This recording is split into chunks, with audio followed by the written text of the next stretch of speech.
See all these beautiful girls undressing me. I'm trying to stay focused, I guess that's the Lord testing me. I knew as a child that this was my destiny.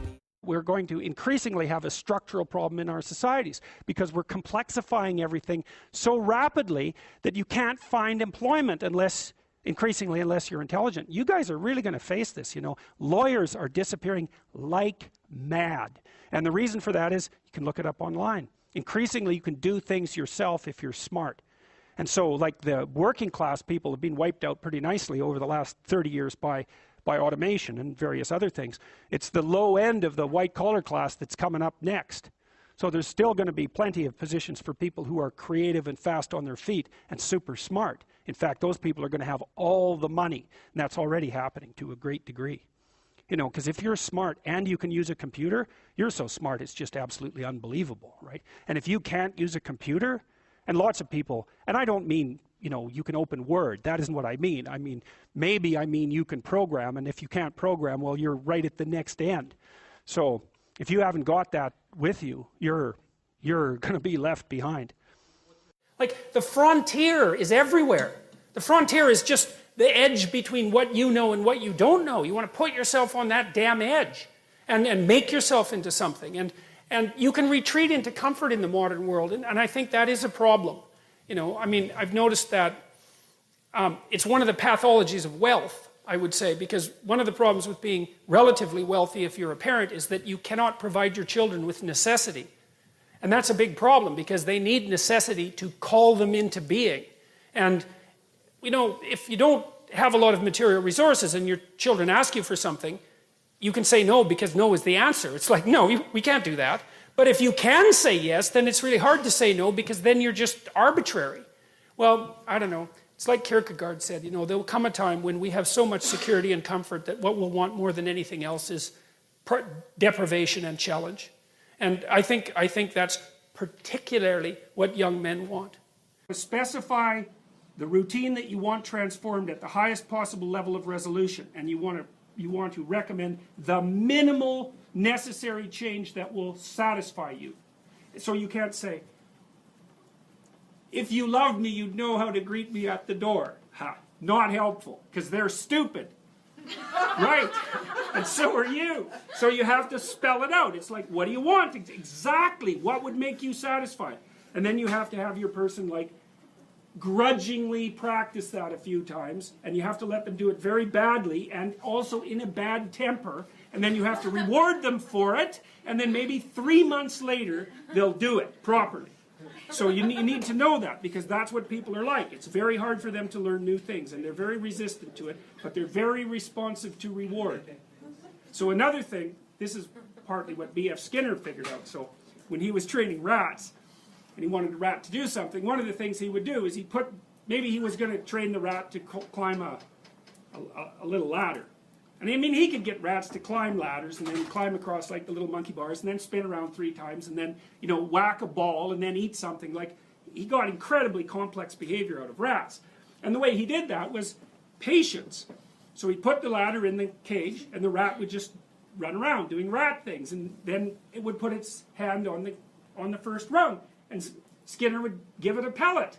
And so he did, you know, after even once, the rat's going to be like, stand in the immediate vicinity of the ladder, and then the frequency with which it's going to go like this is just increased. So then it does it again, bang, pellet. Well, soon the rat is just going like this, right? So then you wait until the rat tries the other hand. So you give it a pellet then. Well, then it's going like this. And then, because it's going to get bored, it'll go like this. It'll hit the next stair. Bang, you give it a pellet. Soon the rat's climbing and doing all the little things you want it to do. Now, the problem with that is you have to be patient. You have to wait till the rat does what you want. Okay, that's more relationship advice. Wait till the rat does what you want, and then reward it. And it's unbelievably useful. It's also extraordinarily positive. I mean, I'm being, you know, comical insofar as I can manage that about the situation. But people love reward, and they love attention. People love attention more than anything else. And so, if you watch through the day, and when your partner does something that's good, say, man, that was good, or something like that. You can be inventive, and then they'll do it more. And if you do that a whole bunch, like for a year, they'll be doing things that are good for you just all the time. I've noticed in my clinical practice that there are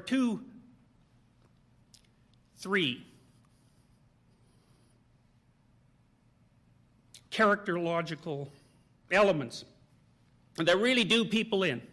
And weirdly enough, they're not really listed in the psychiatric list of diagnosis. And they're often also not discussed as causal elements in the genesis of mental illness and suffering, even though in my experience they're actually the primary causes. Arrogance, which is I already know enough. Deceit, which is I can twist the fabric of reality in my favor for my individual wants, and I can get away with it, which goes along with pride and arrogance. And then resentment, which is the world is tragic, which is of course true. The world is unjust and tragic, which is more debatable. And the injustice and tragedy of the world is aimed at me, specifically and unfairly. Well, that's just not true at all. What happens is if I talk about responsibilities, everyone is silent, just like they are now. Silent and not moving, right? Focusing, attentive. Say, pick up your responsibility. Pick up the heaviest thing you can and carry it. And the room goes quiet and everybody's eyes open. And I think, that always makes me break up. I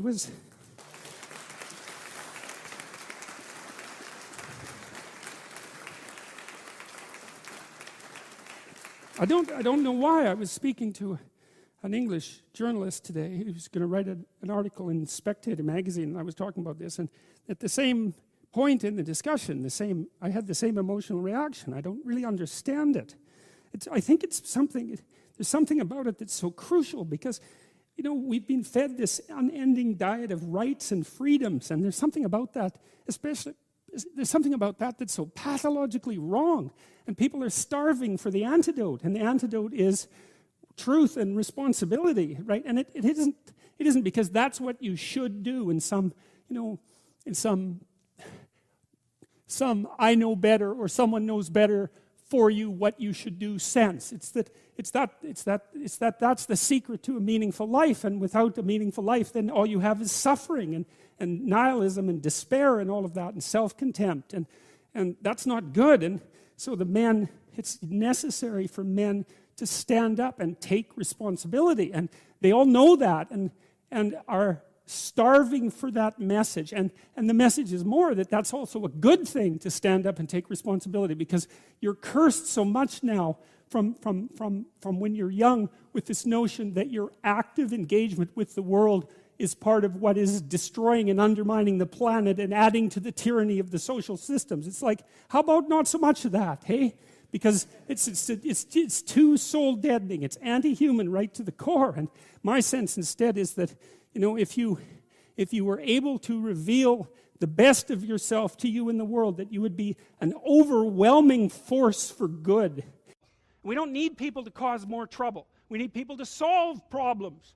You know, and so you can be a tradesman, and you can make a lot of money as a tradesperson. It's a bloody, reliable, honorable, forthright, productive way of making a living. And there is a hell of a lot of difference between a working man who knows what he's doing and one who doesn't, both in terms of skill and ethics, right? And you work with someone who knows what they're doing, it's a bloody pleasure.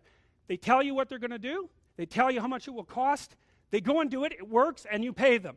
Perfect. Everyone's happy. And that's what happens when you have genuine hierarchies of competence. And so you listen to these panderers of egalitarianism and equity, and they fail to recognize completely that there are differences in rank between people. It's not such a terrible thing, man. Maybe you wouldn't be a great lawyer. Like, it's certainly possible. Most people aren't. But that doesn't mean there isn't something you could be great at. There's lots of hierarchies to attempt to climb, and if you fail in one, go try in another. But the point is, you're still trying to aim for the top, and what the hell are you going to do if you don't try to aim for the top? You know, flap about uselessly and whine about your life? It's not helpful. It'll just make you miserable. You're not reliable to anyone. You can't help out in a crisis.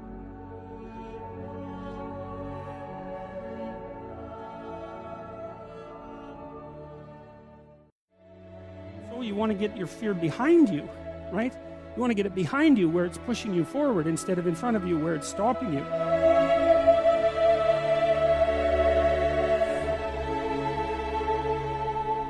The modern idea is you're supposed to accept yourself. I think that's an insane idea, by the way.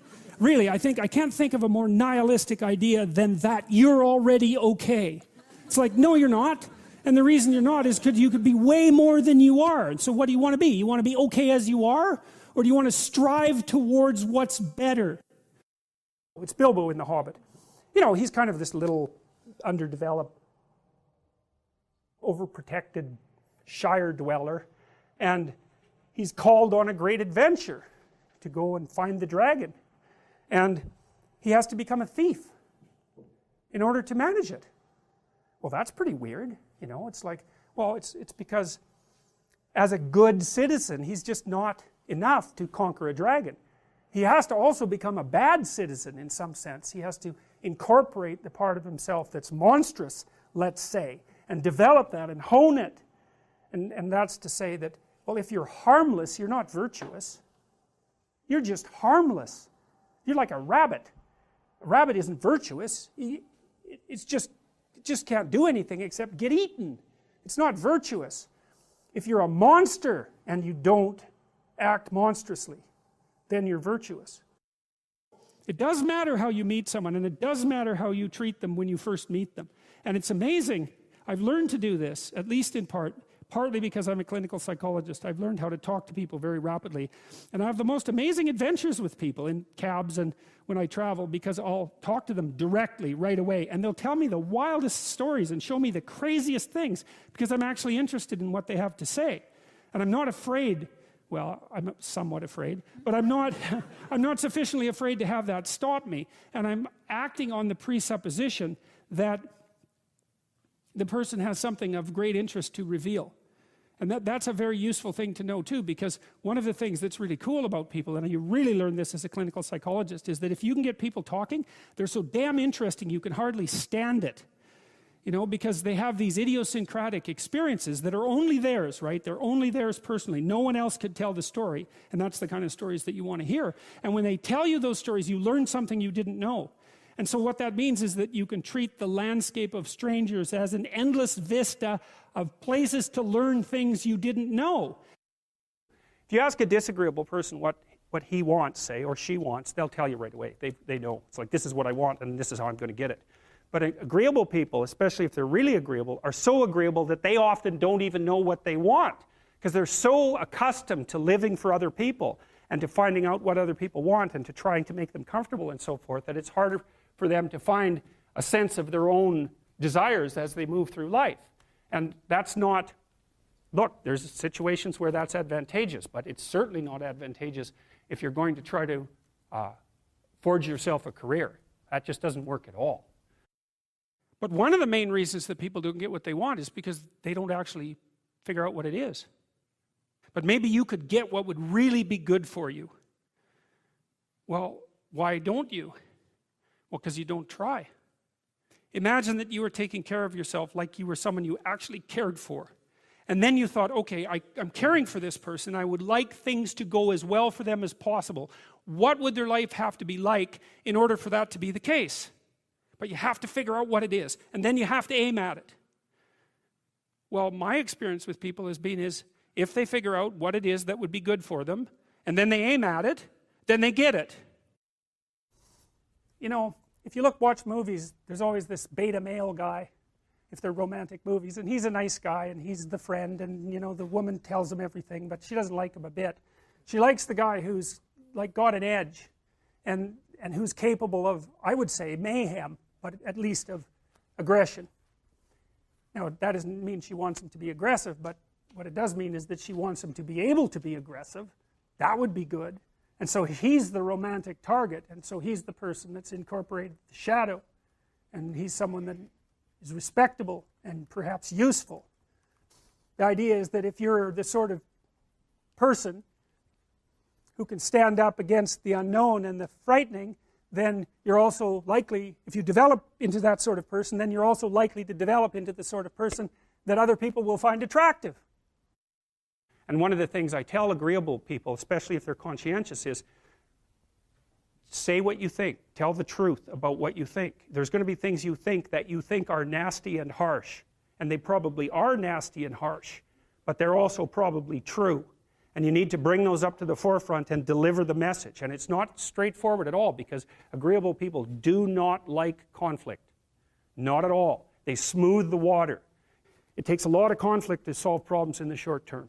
And if that can spiral up to where it's dangerous, which it can if it gets uncontrolled, it might be safer in the short term to keep the water smooth and to not delve into those situations where conflict emerges. The problem with that is it's not a very good medium to long-term strategy, right? Because lots of times there are things you have to talk about because they're not going to go away. And so then you might say, well, how motivated is a hungry rat? And the answer would be, depends on how hungry he is. But there's another answer. It also depends on what's chasing him when he's going after the food. So if you have a rat and you have food over here and you waft in some cat odor, rats hate cat odor, and it's innate. They never have to see or smell a cat to be absolutely petrified by cat odor. And so if you waft in some cat odor and then open the door, that rat will zoom to that food a lot faster than it will if it's just hungry. So a rat running away from something that it doesn't want towards something that it does want is a very motivated rat. Negative emotion is a really powerful motivator. So we're more motivated by negative emotion than positive emotion. That's, I think, because we can only be so happy, but we can really be suffering and dead, So we have to pay more attention to the negative. And that's bad because the negative can stop you. This is also, I think, why it's so useful to contemplate your mortality, so to speak, is you're screwed no matter what you do. And that actually frees you, is that you have path A that has catastrophes and you have path B that has catastrophes, and you don't get to have the no catastrophe path, but you get to pick which one. And that's really something, because if you know that there's terrible risk associated with everything that you do and don't do, then you can afford to take some risk. You can make a covenant with the highest ideal, and that will take you through it the best way possible. And so then the temptation comes along and you think, oh, how about no? Seriously, how about no? Not just because a higher good would be obtained if I avoided it, but because a terrible catastrophe would be averted if I didn't. And so you want to get your fear behind you, right? You want to get it behind you where it's pushing you forward instead of in front of you where it's stopping you. And you get your fear behind you, pushing you forward by actually thinking through the consequences of not putting your life together.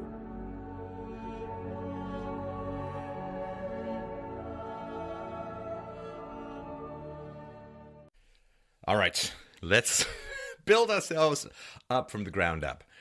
Before I get into this article, I just want to talk about sort of where I'm coming from, because I think the contrast between, say, a sane and rational approach versus what I'm about to dissect might be worthwhile. There are really only three questions in philosophy. Number one, what is real? Number two, what is true? Number three, what is good? Right? So the first is metaphysics, the study of the nature of reality. The second is epistemology, the study of how we justly acquire knowledge. And the third is ethics, wherein we figure out what is universally preferable behavior, what is the good for human beings to follow. And yeah, that's kind of it. And if you want to be good at philosophy, you have to do this cheese-grating, whirly-blade brain scrub of everything you've been taught, which is to say, everything you've been lied to about the nature of reality, about the nature of knowledge, and the nature of truth, and the nature of virtue. You have to wipe the slate clean and build from the ground up. How do you know? Compared to what? And that has been my purpose since first getting into philosophy 35 years ago. And so you've got to start with nothing. You start with a mental set as expansive and detailed as the blank ping pong ball of imminent glaciation behind me. And so that's what you start with. And if you want to disprove people, then you have to start with finding the factual errors, reading their research, reading the studies, crunching the numbers, dissecting their arguments, and so on. That's the way philosophy works. Now, just to give a gauge of how far we've come from basic Socrates and Aristotle, I guess it has more on the Plato. We have Slavoj Žižek, a thrice-married Marxist, who I guess wrote something recently fairly critical of Dr. Jordan Peterson. So let's dive in. I really, really want you to understand how propaganda superficially poses as philosophy, and how when you have a particular goal, in this case, the destruction of property rights, free association, free speech, and the free market, you can twist just about anything to suit your goals. So he starts off by writing, "The wide popularity of Jordan Peterson, a once obscure Canadian clinical psychologist and university professor." You always know that you're dealing with a hard leftist when you just can't help but start with an insult. So, and I don't mind starting with insults as long as you back it up later. A once obscure, I guess he's not very well known, just not that important, not that well known. A once obscure Canadian clinical psychologist and university professor who has become beloved of the alt-right. The alt-right. Become beloved. So here what you want to do is you want to make sure that your audience knows exactly how you feel about the subject of your article within the first few syllables. Beloved of the alt-right. See, you don't deal with any of his arguments, you don't deal with any of his evidence, you don't take on any of his expertise, and so on. What you do is you say, he's popular among nasty people. Ooh! I guess it's an ad hominem once removed. It's ad hominem by proxy. It's hearsay ad hominem. So you want to make sure that anybody who's become beloved of the alt-right, whatever the alt-right means, nobody can really say, that just, you have to get those bona fides right up front. And the writer goes on to say, is a proof that the liberal, conservative, silent majority finally found its voice.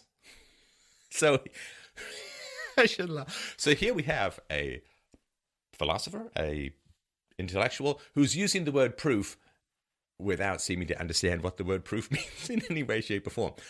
You see, it's the liberal, conservative, silent majority finally found its voice. Bleh! Word salad! Eruption! Boom! What does that mean? Liberal, conservative, uppy downy, Freddie Margarine, Butterhead.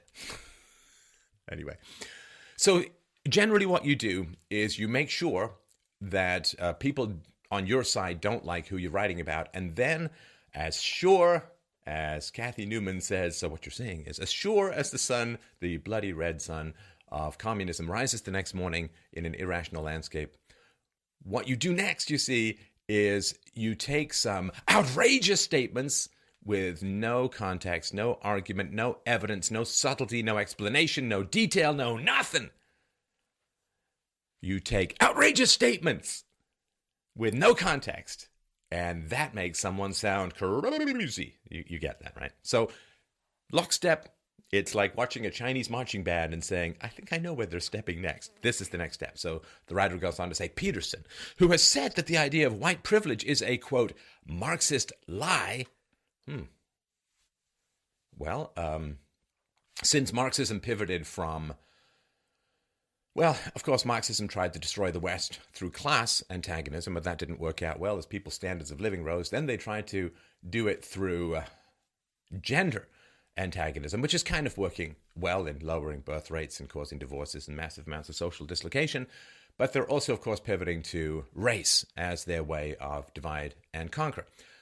So Peterson doesn't just say that it's a Marxist lie, it's kind of a racist lie. It's racist propaganda designed to dehumanize whites, to turn whites into the other so that they can be attacked and abused with a sense of moral superiority.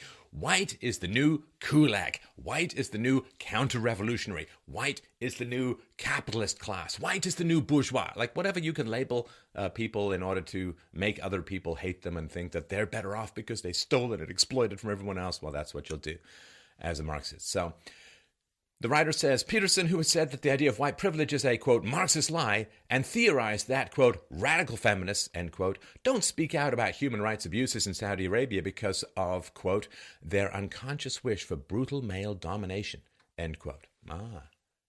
Interesting. So here you see there are two snippets. Now, Jordan Peterson is extraordinarily prolific.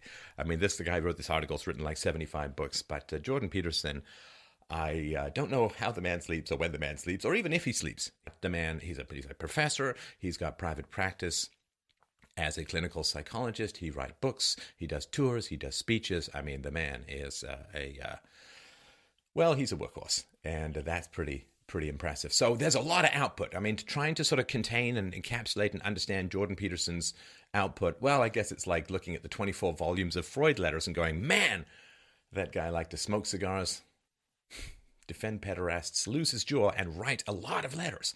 It takes a long time to become good at that kind of stuff. But you see, why bother? Why bother examining the subtlety and reason and evidence behind Jordan Peterson's arguments when you can just take little cherry-picked snippets that seem outrageous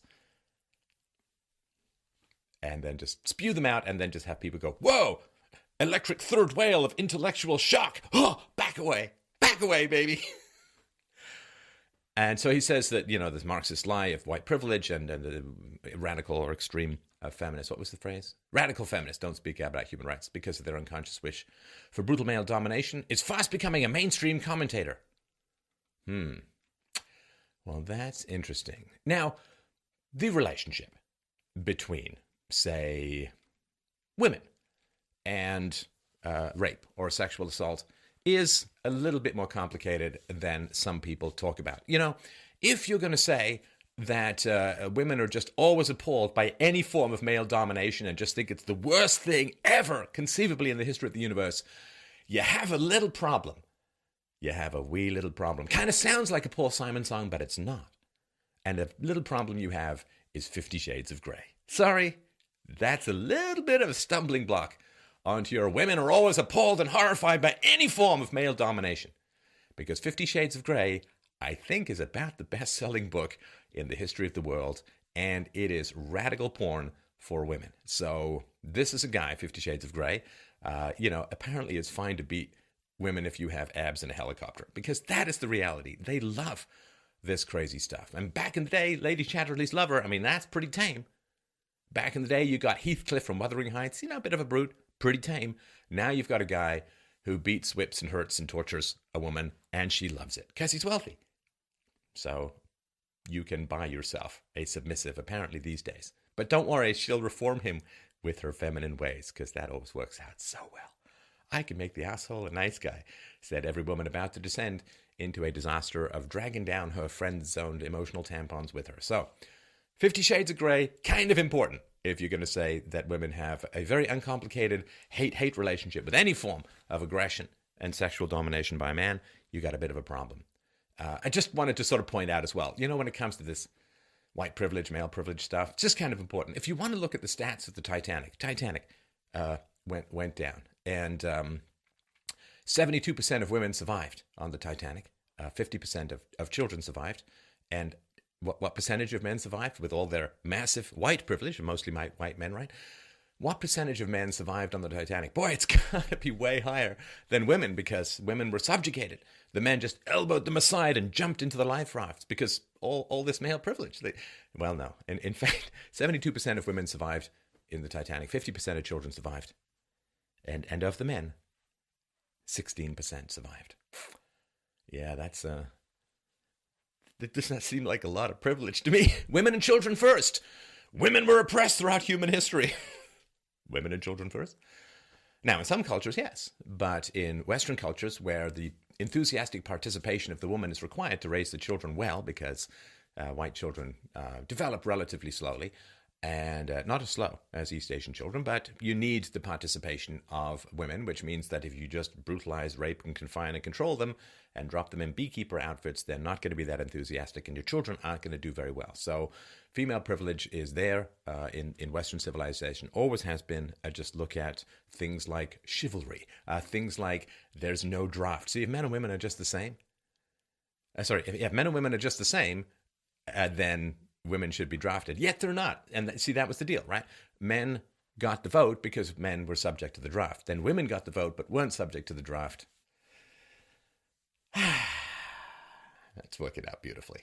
So, yeah, privilege, male privilege, white privilege. Just look at white, Western, male-dominated, supposedly, civilizations where men are subject to the draft, to being killed literally by the millions, to war, to like 10-to-1 workplace deaths relative to women, to massive amounts of extra suiciding, to early deaths relative to women, to contributing far more in taxes, and women take out far more in taxes in general, crappy, dangerous jobs, you name it. But that's all kinds of privilege You know how do you know how privileged you have to be to think that men are privileged? Just have a look at the family courts and tell me all about the male privilege with regards to women and their relationship to aggressive sex. Now, please understand, fantasy is not the same as actually wanting it in real life. I fully understand that. But it's a little more complicated than people think. So here's a study. We'll put the link to it below. And I quote, "This study evaluated the rape fantasies of female undergraduates using a fantasy checklist that involved bald philosophers on the internet. 100%. No, wait, sorry, I may have misread that. Let me try that again. Okay. This study evaluated the rape fantasies of female undergraduates using a fantasy checklist that reflected the legal definition of rape and a sexual fantasy log that included systematic prompts and self-ratings. Results indicated that 62% of women have had a rape fantasy, which is somewhat higher than previous estimates. For women who have had rape fantasies, the median frequency of these fantasies was about 4 times per year, with 14% of participants reporting that they had rape fantasies at least once a week. In contrast to previous research, which suggested that rape fantasies were either entirely aversive or entirely erotic, right? So erotic turns you off. Aversive is like, that's a go at having sex with a watermelon. Please, I hope that's aversive to you. I don't know what else would be. Rape fantasies were found to exist on an erotic aversive continuum. Ooh, God help us. With 9%, this is 9% of the women, completely aversive, like just find rape fantasies, rape, sexual eroticism, completely aversive, like, oh, gross, get it away from me. 45% of women, see, that's a lot higher than 9, really. What is that, 5 times higher? Yeah, it's 500%. 500% more women found rape fantasies completely erotic. 9% completely aversive, 45% completely erotic, and 46% both erotic and aversive. That seems important. And just a little pro tip for everyone out there, particularly the guys. If the woman's into rape fantasies, don't marry her, man. Do not marry her. That is let's just say that's a backhoe that's going to take quite a bit of work to sort out, to fix up. And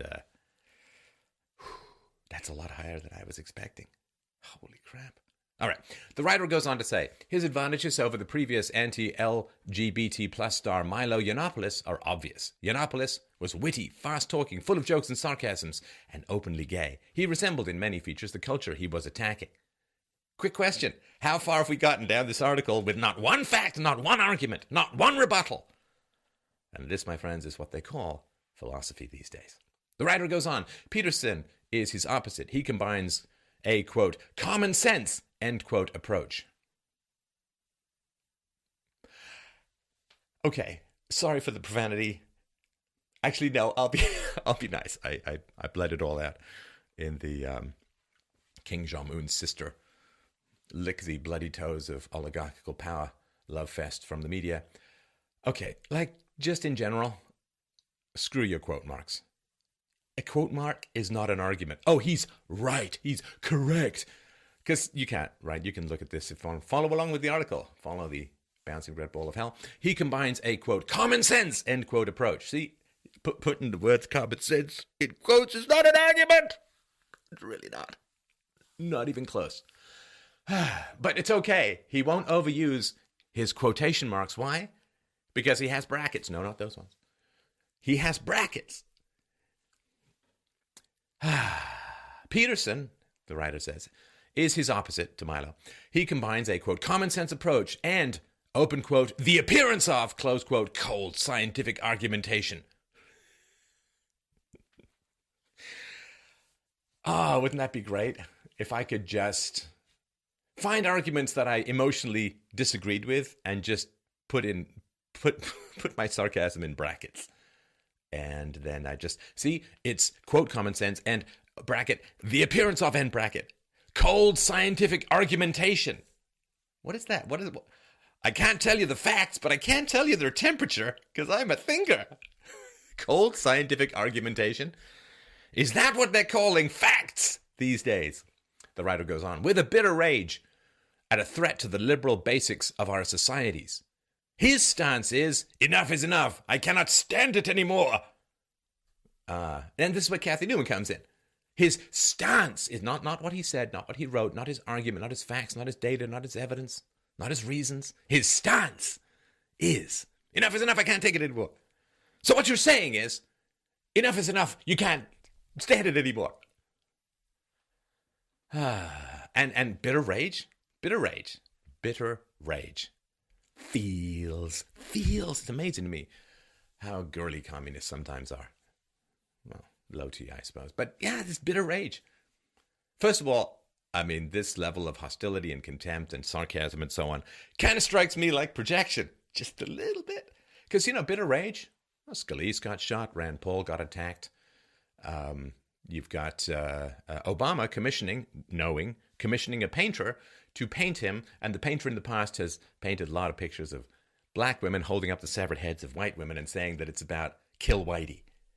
But you know who's got bitter rage? Jordan Peterson.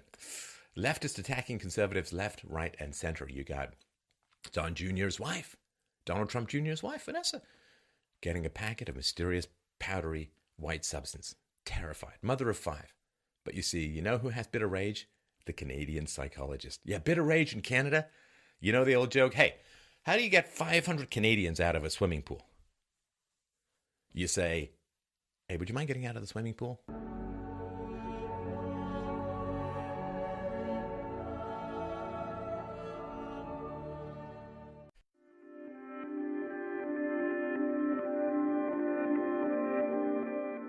Especially in the interview with Camille Paglia, I think you said that you fear that that men checking out could be a fatal situation for Western culture. Oh, it's definitely fatal for Western culture. One of the things that struck me over the last year, well, even last night at the lecture, at last night's lecture, 85% of the people were men. Now, in the 12-part series that preceded that, more and more women came. And then there was this gap, but like the vast majority of the audience was men, and men of all sorts. Like it wasn't like every sort of man was represented there. Young, old, rough, civilized, the whole range, and they're coming from quite a long distance, many of them. They come up and say, well, I drove from New York City, or I drove from Michigan. And it's like, well, you could watch it on YouTube. It's like, no, they're not doing that.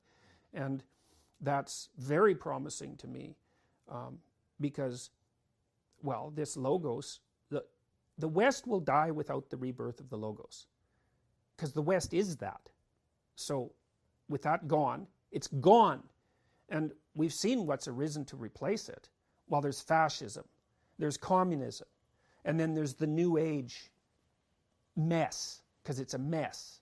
And most of it's wish fulfillment and fantasy and inability to, there's creativity in it, but there's no capacity to edit whatsoever. There's no coherence. And so that stuff's so weak that anyone with any commitment can just push it aside.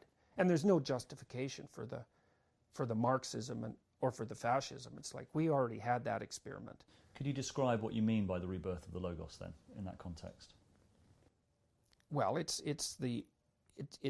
part of it is taking voluntary responsibility for the appalling conditions of your life, essentially, that you're a suffering creature that's mortal, right? And that you're the locus of evil, both of those things. And that it's your response, that your life is about responsibility, and it's your responsibility to voluntarily accept that, and then to do what you can about it. Even though it's, in some sense, it's an enterprise doomed to failure in some sense, because you're going to die, and the world is a carnage, a place of carnage, but that you can accept that. And if you can't accept it, then what that means is that you're not integrated enough.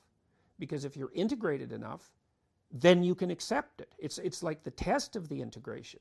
So your character isn't forged sufficiently if you cannot tolerate that. And it's not like it's an easy thing to tolerate. Often what people do is they just don't think about it. They just push it out of their mind. And no wonder. But they pay for that with shallowness and with self-contempt and with the inability to bear suffering nobly, let's say. And there's nothing in that that's good for people. So the rebirth of the Logos, as far as I'm concerned, is, well, it's this willingness to take responsibility for the shaping of destiny. That's it. I mean, the old Mesopotamian god Marduk, when he became the pinnacle god by election, basically, one of his demands from the other gods was that he be in control of the tablet of destiny, right? And so there's the old idea among the Mesopotamians was that the highest god was he who was in control of destiny. It's like, well, to the degree that you align yourself properly, then you take responsibility for destiny. And that's a concentric set of circles with no end, because you can straighten up yourself and then you can straighten up your family. And if you do that properly, you're simultaneously strengthening the community. And then you're a model for your peers, and so that starts to spread. And we don't have any idea what we would be like if we all got our acts together. Like, we're pretty amazing as it is, human beings. And, we're probably devoting, who knows what it is in terms of percentage. I mean, the Tao Te Ching suggests, that 30% of people are working to make things better, and 30% of people are neutral, and 30% are trying to make things worse. So it's obviously a metaphor, but there's some truth in it. We don't know what it would be like, what we would be like if we put our effort to making things better, devoted our effort to making things better wherever we went. And it would be interesting to find out. How would you summarize why men are in crisis now? I think it's because in a deep level, the West has lost faith in the idea of masculinity. Now, that's no different than the death of God. It's the same thing. And Nietzsche knew what the consequence of that would be. I mean, that's most of what he wrote about, and so you'd say, well, the divine symbol of masculinity has been obliterated. Well, so then what do you expect? What's going to happen? That means masculinity is going to become weak. And especially if the symbol is also denigrated, right? Which it definitely is. So what that means is that the ideal that man could aspire to is denigrated. And, well, then with your ideal in tatters, you're weak. That's definitional. So I think the reason that men have been responding positively to my thinking, let's say, is that I don't buy any of that. I like the masculine spirit. It's necessary, and it's not fundamentally carnage and pillaging. It's not fundamentally rape culture. It's not fundamentally world destroying. And all of those things all of those aspersions have been cast upon it. That's partly the guilt of Western society for technological progress, even. And those are reasonable challenges to be set before men. But they're not reasonable accusations to swallow without criticism. And it's not that. What is it?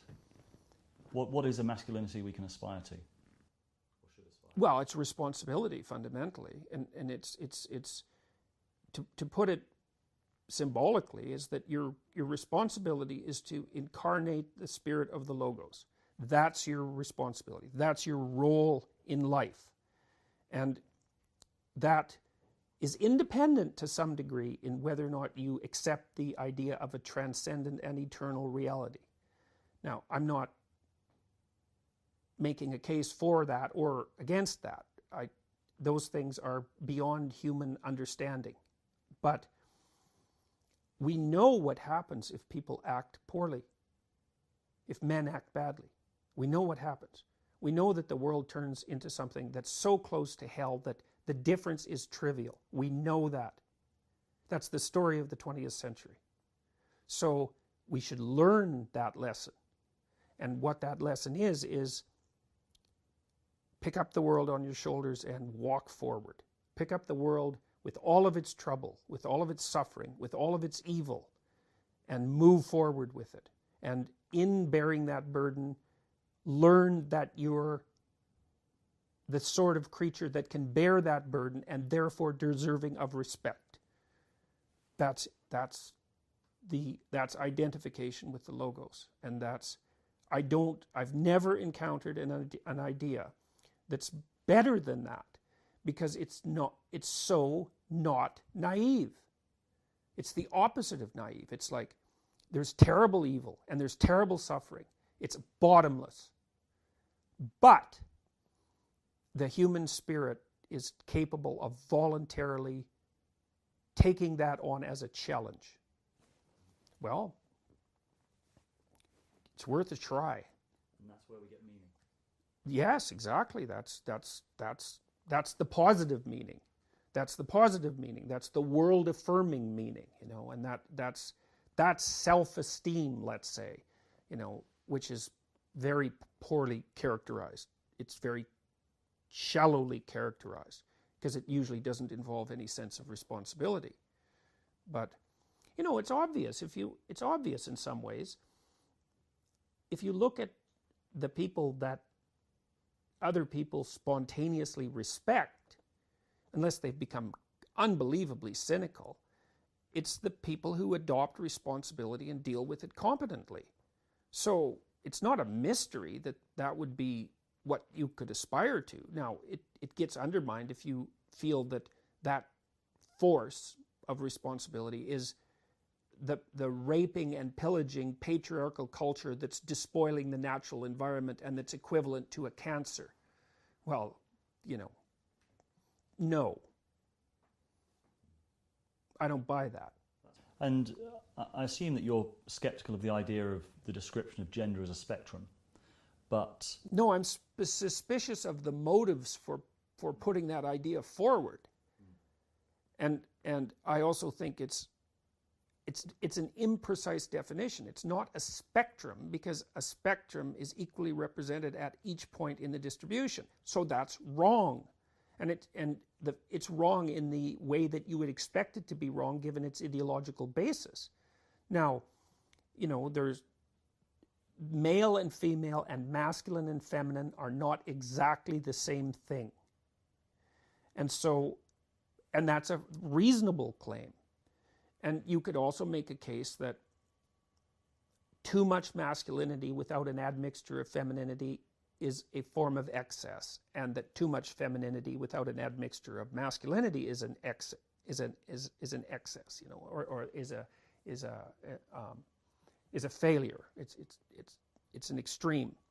But the obliteration of the distinction between male and female or masculine and feminine it's a psychological catastrophe, not least because those are arguably the most basic cognitive axioms. They're deeper than that. They're axioms on which our entire cognitive structure is predicated. And yin yang. Yes, exactly.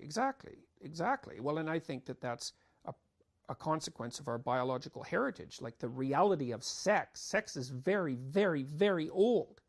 It's a fundamental issue, and sex is fundamentally about female and male, and there's no getting around that.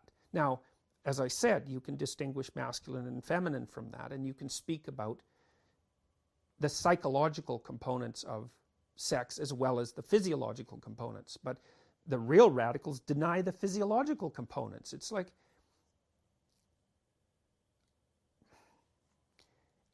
that's okay, except when they force other people to do the same kind of denial. Like, people are entitled to their opinion, but they're not entitled to put it in the law. And so that's why I was opposed to, not to transgender rights or to transgender people, that's a sideshow in many ways. I'm not trying to trivialize it, but it's not the main event. It's emblematic of something else. Otherwise, no one would have cared. And I just see it as fundamentally oriented towards destabilization and destruction. I think I'll just sort of complete that question, because I think it speaks to what you just said. Because I think some people who are not motivated by the same things that are motivating the sort of extreme postmodernists are somehow persuaded by their claims that gender is a spectrum, because there is something in as Jung talked about, the anima animus, there is something about the inner masculine, the inner feminine in all of us. And there is a complexity there that is more than just a sort of a straightforward masculine-feminine binary, which is where I think that we might be able to get out of this. Well, that's a reasonable point. One way of conceptualizing that is in terms of, let's say, in terms of the archetypes. Well, we use the Christian archetypes for illustration. So you could say, well, for the male, generally speaking, the logos is the primary image, and so that would be partly associated with the word that creates order out of chaos, and also with the sacrificial crucifixion and that sort of thing, the voluntary acceptance of suffering. But the divine mother and child is behind that, because human males are actually quite maternal, right? We do participate in raising children, even if they're not our own. Like, you're much more likely to be abused by a stepfather. I think the risk is 100 times greater. So it's not trivial. But still, the fact that it happens at all is a biological miracle. So human males are very maternal for male mammals, or for males, period. And then females are pretty masculine. I mean, but you can kind of see the difference to which the sexes differ by looking at the difference in their physiological configuration. You know, men are bigger and stronger than women, and not a tremendous amount, although upper body strength, there's a tremendous difference, but that's approximately how different they are. And they're more the same than they are different. But the differences aren't trivial. And the thing is that differences that are small at the average can be huge at the extremes. So you might say, well, if you took the most agreeable people, say, the most compassionate people, out of 100 and segregated them, they would all be women, all of them. And if you took the least agreeable people, and those would often be people who have a criminal bent, they would all be men. And often the cultural force is driven by the extremes, not by the middle. And so you don't need huge differences in the average to produce relatively large differences in cultural manifestation. That's why there are so many men in prison compared to women. You know, that's a big deal. And it's not the sexism of society that does that, although it might be to some degree, because like male judges give female criminals lighter sentences, for example, than female judges give female criminals. So, but no one ever talks about that. So yes, it's reasonable to note the psychological components of masculine and feminine, let's say it at a psychological and symbolic level, but to do that at the same time that you're denying biological reality and playing an anti-patriarchal game behind the scenes, and perhaps masking your Marxist anti-capitalism at the same time, that contaminates all of it so badly that you can't have a reasonable discussion. And so even the transgender issue that arose in Canada is so contaminated by the underlying ideology. Well, first of all, people would have just ignored it if that wasn't the case. But it's so contaminated by the underlying ideology that you can't trust the legislation, not a bit. So, and that was my point. You can have equality, but then difference is also essential within that. Yeah, unless you want sterile uniformity, which is something that only a tyrant wants. I mean, that's what the tyrant wants, is sterile uniformity. And the sterile is not only ideational sterility, but actual physiological sterility, you know, and that's no recipe for the continuation of a culture, you know. And you can be cynical about that and say, well, you know, one culture is as good as the next, and, you know, you don't have any responsibility to continue your culture. But it depends on how you want to construe your life, you know. I mean, one of the things that's so interesting about the biblical stories is that these ancient people had a sense of the continuity of life across generations that we really don't have. And maybe that's a consequence of, I don't know, a too narrow individualism, something like that, or maybe or maybe it's a present-centered hedonism. But they're always acting under guidance from God, let's say, as if the consequences of their personal actions echo down the centuries indefinitely, which they actually do, And so, and then with regards to the issue of so you need men and women to play their role in that, and they have to play their masculine and feminine roles fundamentally, even though male and female and masculine and feminine are not exactly the same idea. There's no reason to not have the differentiation. It should be encouraged, differentiation. I feel like there's so much in the Maps of Meaning and the biblical lectures that I really want to integrate into what we're teaching, because I think it's essential stuff for orienting yourself in the world. It just seems to be completely right. You essential. can't do without it. That's right. Absolutely. You're adrift without it. You have to have a conscious relationship with the archetypes. Yeah. There's no way. If you don't, then you're susceptible to possession. That's basically, or to despair. Yeah. So, and no wonder. Well, you've got to have axioms. So the right axioms are the archetypes. Yes. That's why they exist. So do you see archetypes as biological structures? They're at least that. Yeah, they're pre-existing categories of perception. In the Kantian sense, that's a good way of thinking about it, is that, the pure empiricist thinks that you get all your information from the outside world, right?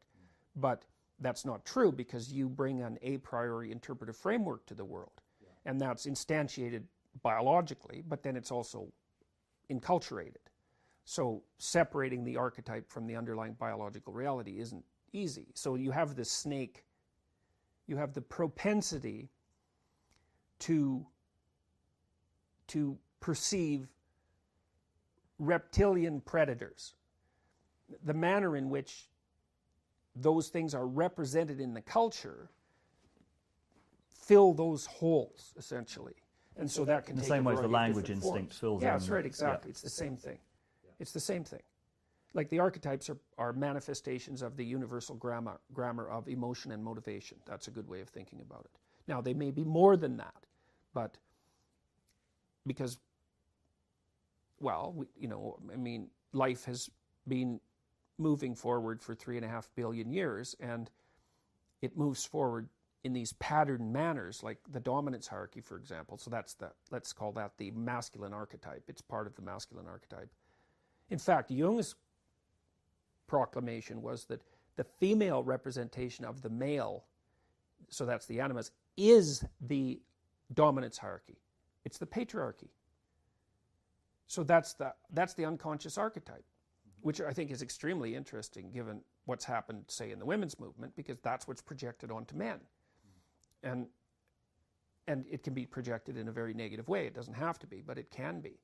And so an animus-possessed woman treats a man as if he's the manifestation of the tyrannical patriarchy. He's a group. He's the group of men.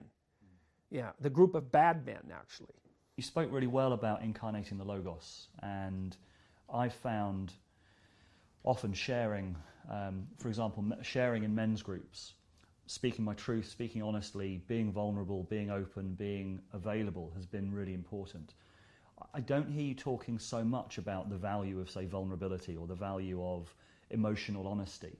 But as a psychologist, that must be something that you value. Is that something? Well, it's more just the value of honesty in general. Like, you need to say the things that are, you're trying to represent being as accurately as you can in your communication, right? That's part of the Logos process. That's the truth. It's truth-oriented to love, I think, is the right formula. And love is something like the desire for being to flourish rather than to be eradicated, right? Those are the archetypal realities. Are you working for the flourishing of being or for its eradication? And there's a credible case to be made for its eradication. So, but love, I think, is in the archetypal sense, is the desire for being to flourish. And then truth is the attempt to represent your relationship with being in the most precise and accurate manner possible. Because, well, you have to adapt to reality. So you can't adapt to something to whose existence you will not admit. And so emotional honesty is part of that, but I don't think it's more important than any of the other elements of honesty. The vulnerability issue is you're modeling not so much your vulnerability, but your voluntary acceptance of that vulnerability. So, because to just model your vulnerability is not necessarily distinguishable from being a victim. You know, I'm hurt, and I'm saying that I'm hurt. That's not the whole story. The whole story is, well, we're all hurt, and some of us more than others, certainly, but that it's possible to come to terms with that, and with God's grace, let's say, and maybe some help from other people, to accept that and then transcend it. And that's the hope. The hope is that you get beyond your hurt, because otherwise you tend to distribute it and pay it forward, and that's not good, obviously. What's your attitude to group work, or to sort of some of the psychological processing stuff that has come out of, say, the 60s and 70s? I found it very, very useful, but I've not heard you speak about it before. Well, it can go terribly wrong, you know, and that's part of the reason it did in some ways die out in the 60s. Like, it could go terribly wrong. The encounter groups were often very hard on people. It can easily become tyrannical and totalitarian, and I've seen that happen very rapidly in group situations. But, I mean, group work, it's part of the way that you integrate yourself into the society, so it's necessary. It's obvious that group work would be prone to all those potential catastrophes, because those are the catastrophes of groups. But it's necessary, and I would say the lectures that I'm doing, for example, there's group work there because there's an audience, right, a crowd, and people like the live part of it. And there is a difference between speaking to people live in a group and speaking to them, say, through electronic means. There's a collective spirit, let's say, that manifests itself in the room, and that's a consequence of everyone imitating everyone else unconsciously, and that's a very powerful thing, and can also provide direction, because maybe if you're fortunate and things are coming together properly in the room, it's the best part of the crowd that rises up, and then that rises up as a kind of ideal, and then that sort of possesses each individual, because they can see that they're supported in their journey forward, and that these things can be.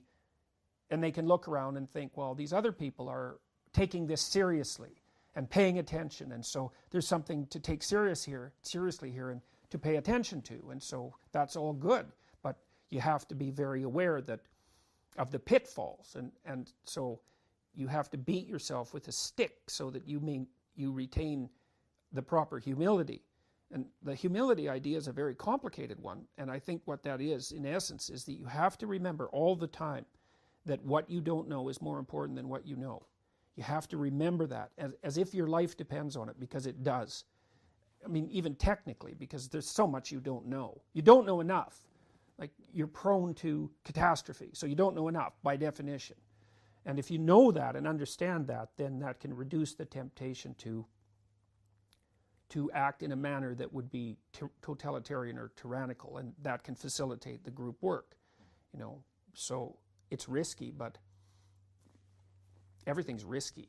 And just coming back to the idea of the rebirth of the Logos, something that's been coming up quite a lot recently is the idea of initiation. And there's a couple of organisations in the UK, one called Band of Brothers, which is using men's work, initiation work of some description to take disadvantaged youths and to give them a sense of direction, give them a sense of purpose, give them a sense of dignity. Well, that's part of what an initiation is for. Like, part of it is exposure to that which terrifies you. That's part of it. But then in the state that produces, you're supposed to be inculcated with the cultural wisdom, and that partly is direction. I mean, that's what older men have to provide. It's even the case with elephants, you know, the young elephants. If a herd has been decimated and the old guys are gone, the young guys basically go insane. They're uncontrollable, and obviously that's the case with human beings. And so the purpose of mature men, or the responsibility of mature men, is to give young men is to be models, obviously, but mostly models of direction. You know, yeah. Well, you need direction. There has to be a rationale for aiming up, because that's direction. You don't want to aim down. That's just, why would you aim down unless you were angry and bitter and resentful and, you know, full of hatred and all that? You aim up, but that has to be put forward in a way that isn't this too tight corset grandmotherly moralizing, because anybody with any sense who isn't overly domesticated is just going to reject that. So, you know, that's the kind of morality that Nietzsche described as cowardice, right? He said most people's morality is cowardice. It's they're afraid to be bad, and because they're afraid, they think they're good, but they're not good. They're just afraid, and that's not morality. Morality is a whole different issue, and it's partly aiming up, but it's also partly gathering your forces together so that you aren't interfered with while you're moving upward. So, because you will be.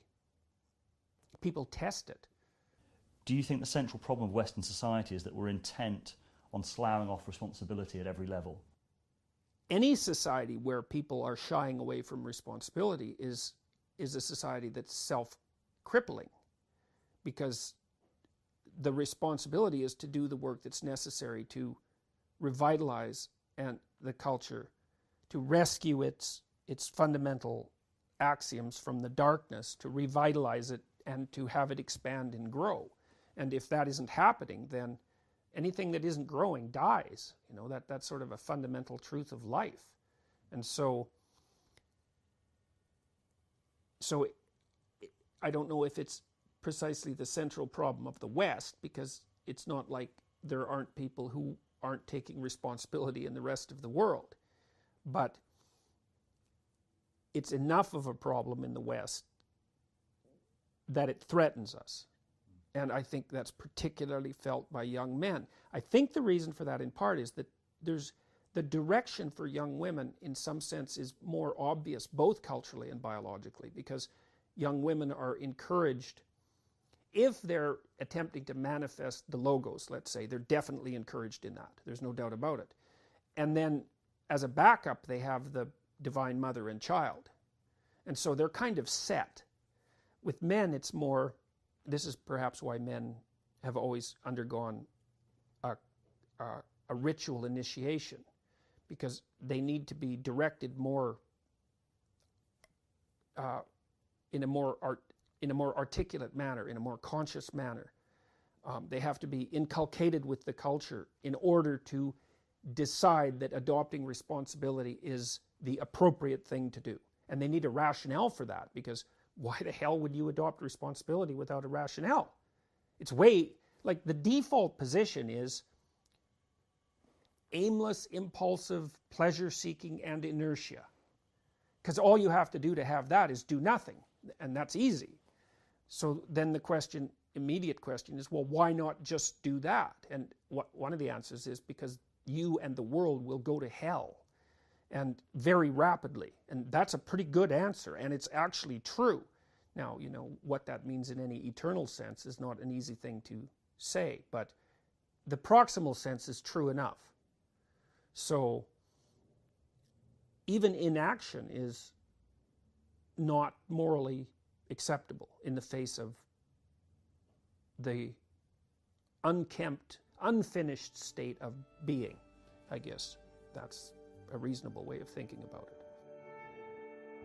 For our full-length documentary on Jordan Peterson and more great content, check the Rebel Wisdom website, where you'll also find details of some of the events we're running for men to give a direct experience of some of what Jordan Peterson is talking about.